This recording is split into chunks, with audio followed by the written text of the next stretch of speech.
भक्त प्रहलाद के पौत्र बलि यज्ञ कर रहे थे, तभी उनकी यज्ञशाला में नारायण प्रभु विष्णु जी का वामन के रूप में आगमन हुआ। वामन बलि के द्वार पर खड़े होकर दान की याचना करने लगे। तब बलि ने वहां आकर वामन से मनचाहा दान मांगने को कहा। तब वामन ने 3 पग भूमि मांगी। बलि ने संकल्प करके 3 पग भूमि का दान किया। अब वामन ने तुरंत अपना रूप वामन से विराट किया और पहले चरण में नीचे के लोक और दूसरे चरण में ऊपर के सारे लोक नाप लिए। इस तरह से वामन ने 2 पग में सारे ब्रह्मांड को नाप लिया और बलि से तीसरा पग रखने के लिए स्थान मांगने लगे। तब बलि ने अपने सिर पर तीसरा पग रखने को कहा। वामन ने तीसरा पैर बलि के सिर पर रखा। वामन बलि के इस भाव पर प्रसन्न हुए और बलि को आने वाले मनवंतर में इंद्र बनने का आशीर्वाद दिया, पर तब तक बलि को सुतल लोक में वास करने को कहा। वामन ने बलि से कहा, मैं तुम्हारे दान देने की प्रवृत्ति से बहुत प्रसन्न हूँ। आज से तुम्हारे दान देने की प्रवृत्ति के लिए इस दान का नाम बलिदान के नाम से जाना जाएगा। साथ ही बलि से मांगो, क्या मांगना चाहते हो कहकर वर मांगने को कहा। तब बलि ने कहा, प्रभु अभी अभी मैंने ही आपको ये संपूर्ण सृष्टि दान की है और मैं दान की हुई वस्तु वापस नहीं ले सकता। हे प्रभु, आप अगर मुझे कुछ देना ही चाहते हो तो मैं आपसे आपको ही मांगता हूँ। वामन ने बलि से कहा, राजा बलि, तुम अगले मनवंतर के आने तक सुतल लोक में वास करना और मैं तुम्हारा द्वारपाल बनकर नित्य तुम्हारे साथ रहूंगा। वामन बलि को लेकर सुतल लोक चले गए। नारद जी सारा वृतांत सुनाने लक्ष्मी जी के पास पहुंचे और कहने लगे कि हे माता, आज से आप संन्यास ले लो, क्योंकि अब आपके पति विष्णु जी आपके पास नहीं आएंगे।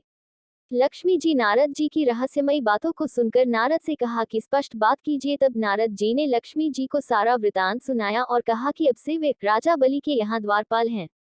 तब माता लक्ष्मी ने इस समस्या का उपाय पूछा। तब नारद जी ने माता लक्ष्मी को संकेत दिया कि बलि की कोई बहन नहीं है। माता लक्ष्मी नारद जी के संकेत को समझ गई और सुतल लोक में राजा बलि के पास एक सामान्य स्त्री का रूप धारण कर पहुंच गई।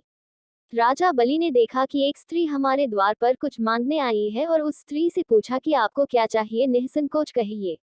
तब माता लक्ष्मी ने कहा कि मेरे कोई भाई नहीं है, मुझे भी अन्य स्त्रियों की भांति अपने मायके जाने की इच्छा होती है, पर मैं कहाँ जाऊं, और रोने लगी। तब बलि ने कहा, मेरी कोई बहन नहीं है, तो आज से हम दोनों भाई बहन हुए। तभी माता लक्ष्मी ने बलि को रक्षा सूत्र बांधा और बलि ने अपनी बहन स्वीकार किया और कुछ मांगने को कहा। तब माता लक्ष्मी ने कहा, भैया मेरे पास किसी बात की कमी नहीं है, बस तुम अपने द्वार पर खड़े इस द्वारपाल को मुक्त कर दो। तब राजा बलि ने माता लक्ष्मी से पूछा कि बहन, तुम इस द्वारपाल को मुक्त क्यों करवाना चाहती हो। तब भगवान लक्ष्मी नारायण चतुर्भुज रूप में प्रकट हो गए। राजा बलि ने जब ये बात जानी कि उन्होंने जिसे अपनी बहन बनाया है वो साक्षात माता लक्ष्मी है, तब वो माता लक्ष्मी से क्षमा मांगने लगे। तब माता लक्ष्मी ने कहा कि इसमें आपका कोई दोष नहीं है, मैं ही यहाँ अपने पति को वापस ले जाने आई थी। फिर माता लक्ष्मी अपने पति को बलि से मुक्त कराकर बैकुंठ ले गई। जहाँ नारायण विष्णु जी देव है, देव का एक कर्म है, परोपकारी होते हैं, वहाँ लक्ष्मी स्वयं ही चल कर आ जाती है। यानी परोपकारी अथवा दान देने वाले। नारायण राजा बलि के घर में थे, के घर लक्ष्मी जी नारायण के साथ आती है, उन्हीं को सुखी करती है। जहाँ नारायण की सेवा होती है वहाँ लक्ष्मी बिना आमंत्रण के आ जाती है। जिस प्रकार बलि के घर में नारायण विराजमान थे, तो माता लक्ष्मी स्वयं चलकर वहां आ गई। बलि ने अपने जीवन में दान की प्रवृत्ति को अपनाकर बहुत सत्कर्म किए, इसलिए नारायण उनको प्राप्त हुए और नारायण के आते ही लक्ष्मी भी वह स्वयं चलकर आ गई। इसलिए दान जैसी प्रवृत्ति को अपने अंदर पैदा करो। ध्यान रहे, दान नेक कमाई से ही फलीभूत होता है, भ्रष्टाचारी की कमाई निष्फल ही रहती है।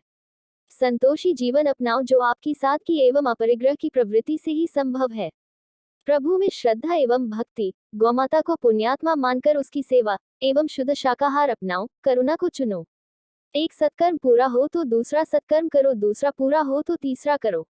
जो हमेशा सत्कर्म करते हैं लक्ष्मी नारायण उन्हीं को प्राप्त होते हैं।